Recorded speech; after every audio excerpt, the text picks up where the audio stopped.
tinanong na rin ako kanina, di ba, how am I? Sabi ko, kanina wala akong nararamdaman. Sa totoo lang, wala talaga akong nararamdaman. Hindi ako galit, hindi ako disappointed. Nothing at all. Kasi pointless naman na mag mag-harbor ako ng feelings about what happened.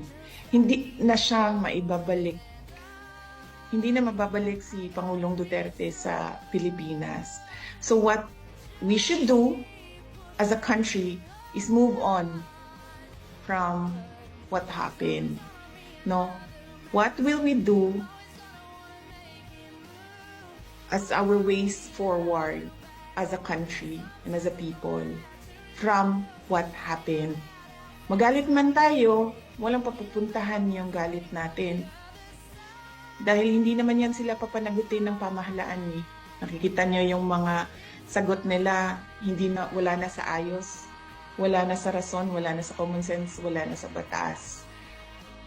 Pero walang magagawa laban sa kanila.